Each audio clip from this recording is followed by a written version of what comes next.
Hello mga bata! Ito si Tutoring Kids. Ilo-learn natin ang Health 1. Iiwasan ang sakit ng ulo.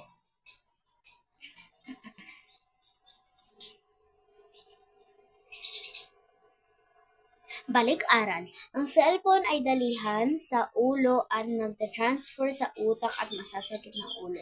Yung mga ibang bata ay lagi nagsa-cellphone, hindi natutulog.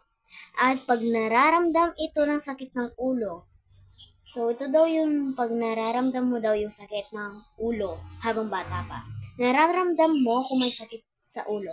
Number 1, walang gana ng kumain. Wala kang gana ng kumain na mabilis at kumain ka lang ng konting rice at ulam at konting payat sa katawan mo.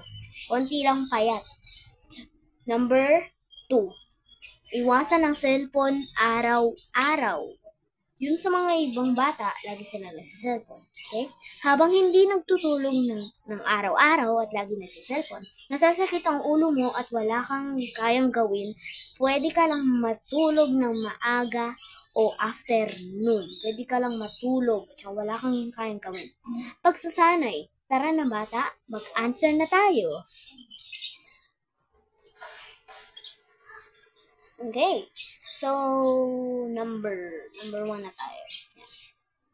Number 1, anong dapat gawin kung may sakit sa ulo ng pakaka-cellphone? A, magtulog ng maaga. B, magligo araw-araw. C, ayahin mo lang ang sakit ng ulo. Okay. Yung sagot na agad ay letter A. So, ang sagot dyan ay letter A. Number 2, habang bata pa, naiwasan mo ba nang nasasakit ang ulo mo habang nag-cellphone ka ng matagal? A, opo. B, hindi pa po. Ang tamang sagot ay opo kasi yung mga ibang bata ay nasasakit ng cellphone sa ulo nila.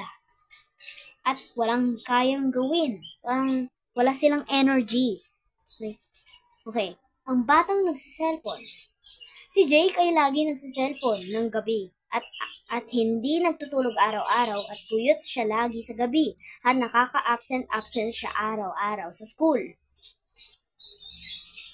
Habang puyat siya sa gabi, wala siyang ganang kumain, magligo o pumunta sa school kasi puyat siya sa kaka-cellphone niya gabi-gabi at natulog na lang siya at natulog sa kwarto niya.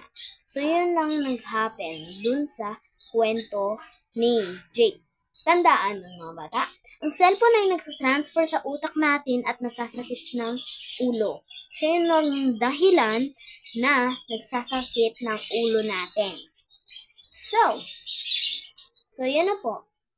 Goodbye mga bata. Laging tapat. Safe. Bye mga bata. Like and subscribe. Bye mga bata. Stay.